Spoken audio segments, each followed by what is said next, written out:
You've lost your home, your family, your country, and you're here in this alien environment, surrounded by people you don't even know. What will you do now?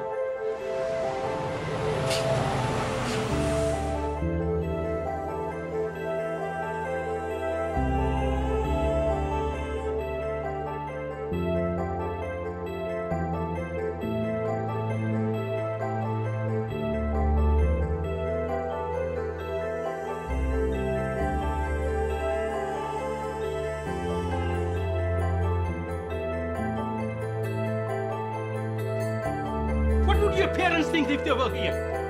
You shame them. You shame their memories.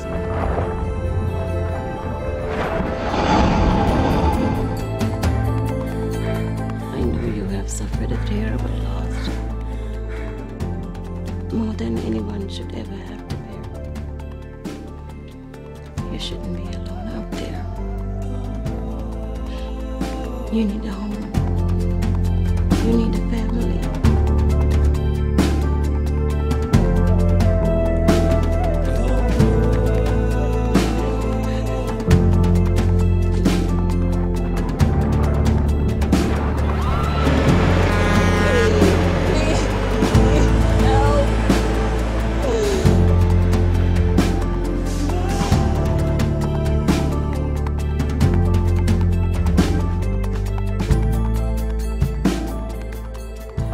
Okay. Welcome back, guys, to the show today. So we finally have a guest here. Her name is Kalista Seg2. Thank you so much for being on our show. Oh, thanks for having me. It's an honor to have you.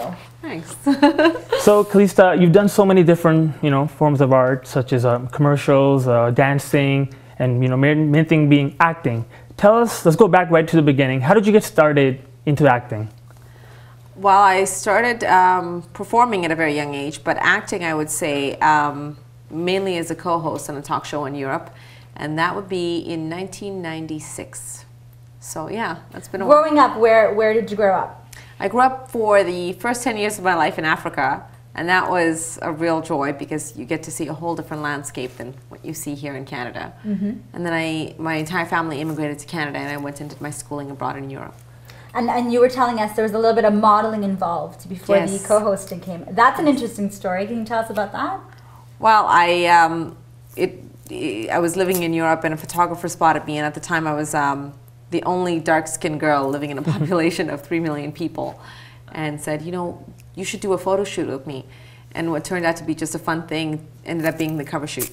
Wow. So it was pretty exciting. When you were in front of the camera, I mean, was it a sort of a different feeling? And did you know that this is home for you?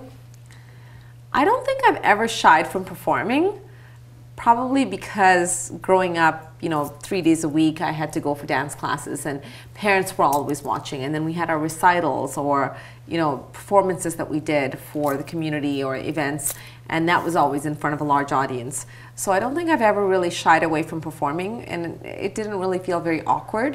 It was a bit of a learning curve because it was something different. It definitely must have been nice to have someone just come up to you in a crowd full of people and say, "Hey, you're beautiful. I would love that Get in front of compliment. the camera." I wouldn't mind that. I'm just saying. No, I didn't mind that nice. either. That was a nice little ego boost. Yeah. Now, being South Asian, modeling and co-hosting a show, what did your parents say? Did they have any objections or? Well, I think it was like pulling teeth in the beginning because I think they would have rathered me. South Asian parents. Mm-hmm. Yeah. Yes, go and win the Nobel Peace Prize or save the world in some miraculous way. But no, I didn't choose those ways. I do my part, but I went towards a total opposite side, and it was hard for them in the beginning. But I think they've accepted it. Yeah. There was a lot of traveling involved for you. I mean, like you mentioned, there was Africa, Europe, Canada. I mean, has that shaped you, all that traveling experience, or was it ever like, you know what, I just kind of want to stay in one place? Oh, quite the contrary. I mean, outside of the first 2 moves where my parents moved me, one as a very young child and I didn't know, and once when I was 10, I've always initiated all the moves. So I'm like, nice. Well, now I want to go here, Dad. Now I want to go here, Mom. And so I've always loved traveling. Yeah. And I think it has definitely prepared me for a life in this industry, because I think if you want to work and if you're looking for the right types of roles, those roles don't always happen around the corner from your house. You really have to go out and find those roles. Yeah, now, in school, were you always a theater drama student, or did you study something else? I barely remember being a student. That's like all a blur to me. Like, It's all a blur to me. School's No, gone. I was actually, I was a very ugly duckling. I was, my nickname was Medusa, and I had like really. Oh, no. Yeah, it was terrible. School's a bit of a blur to me. I was the ugly duckling. Oh, did your parents say, you know, I want you to become a lawyer? Nothing else. No performing, nothing. No, they never actually forced me to become something specific. They never. In fact, my father is one of my #1 supporters now, but. You know, it was more the whole, you know, what do you want to be? Do you want to be a lawyer? Do you want to be a doctor? I always had a choice. And I think growing up, I always thought I would end up becoming a lawyer. yeah. A lawyer. Wow. That's So after the, you know, the hosting the show and the modeling, when did you actually start finding work for, you know, to act? When did you know you wanted to act? Well, I did a very little bit of theater in Europe. I did a whole bunch of, almost like a workshopping thing. And we had one run for a stage play, and I ended up doing the co-hosting gig for quite some time, and it was more of a traveling morning show. So that also gave me opportunity to travel, but after that I really sort of stayed away, and the only performing I did was occasionally did the dance thing and did a few martial arts competitions, things like that, but I stayed away from the industry altogether, mainly because I became a parent. And so it's taken me a long time to be able to come back to the industry. Has it been hard to be a parent and, you know, just to work at the same time? Like, you know, yeah, I just mean, everywhere time I go, management. you may not know this, but when I'm searching you up on the internet, people are saying you're super mom. You're also How do you super feel about mother. You that? should have one of those Superman shirts, you know, saying super mother. Well, it's definitely a compliment. Actually, you mentioned that, and I really didn't know that. You're very surprised. But no, I feel a lot of gratitude that people feel that way. But I have a tremendous support system. I have a lot of people that really help me and help make my life possible. So I don't know if I deserve all that Does it ever credit. get tough juggling, you know, family, and then of course arts is very demanding. So does it ever get that way? It does, but I find that there's a lot of discipline at home and there's a lot of routine at home. And I find that the more routine we've been able to establish, the easier that has been, because everybody sort of knows what to expect. And whether mom's around or mom's not around, there's a routine to follow. So nobody really falls apart. Nobody feels. Oh, those are good kids then. Yeah, no, Discipline, they're. Oh my gosh, they're the best. The best. I love Sound them. like very, very good kids. Yep. They are. Let's talk about something I'm very excited to chat about, and that is Snow. Yes. You are the lead actress of Snow. Tell us all about that for anyone who hasn't had a chance to look at it yet. Well, we did have the show have its. We opened the Real World Festival last year in Toronto, and great response.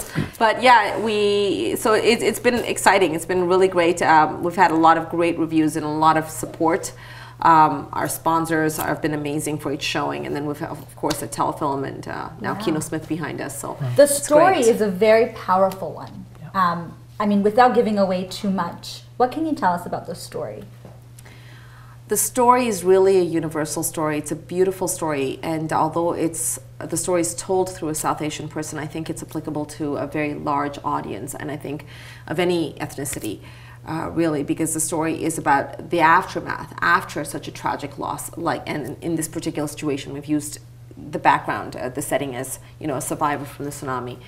What that life looks like, and going through grief and going through that journey, and what that journey feels like and looks like. And a lot of times I find that we as a society, we get so caught up in our everyday lives, we see all these images of natural disasters on TV, and we forget sometimes that there's individual stories there. You know, Absolutely. we do. We see a mass number of people, and there are so many individual stories and people with very personal stories of grief and how they're coping to move from that. And so it follows the life of one girl, and I play that girl, Parvati, and it's a story beautifully told. I mean, the writer-director, Rohan Fernando, he was just absolutely amazing to work with and wrote a very beautiful piece, and I really strongly encourage all of you out there to come out and watch the film. Definitely. And, Did you identify with Parvati at all? in many ways, yes. I mean, I've never had to go through that type of a tragic loss, but I think loss at any level feels quite traumatic to each of us as we're going through it. And in that sense, I'm not new to that feeling. And you know, it was very cathartic, the journey, and in many ways I felt like I exorcised some demons filming it.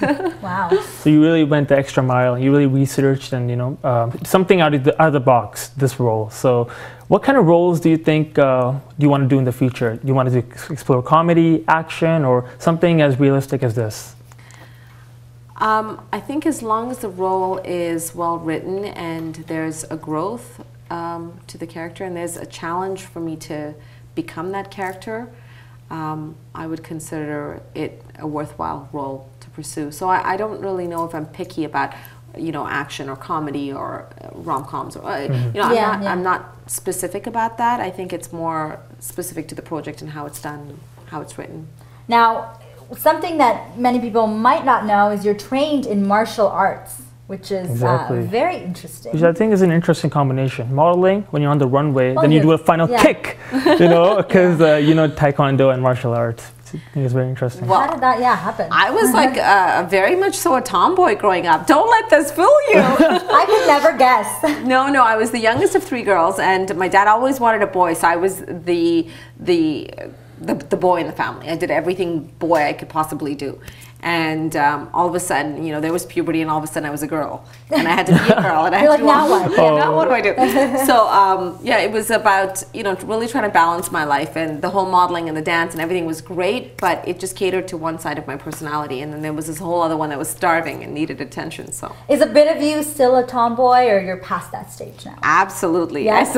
I still am. Yeah, it's so what I can be dainty, Yeah. but I can also, like, I mean, I'm glad I've got boys because I look at girls sometimes and they're so cute, and I'm like, well, what do I do with you? I can't roughhouse you. Probably send your boys to football or girls to football. I mean, Yeah, right? probably. On that note, we are going to take a short little break.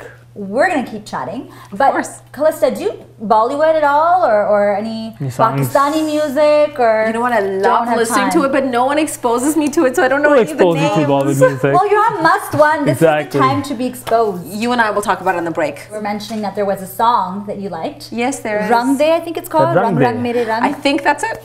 It's a long something. Rang Rang Mere Rang. Well, we have officially invented our own. Exactly. title Our own for the song. We'll play the song Exactly. that we Oh, invented. in my But eye. it's- That's awesome. It's a nice track, so Check it let's out. go check it out.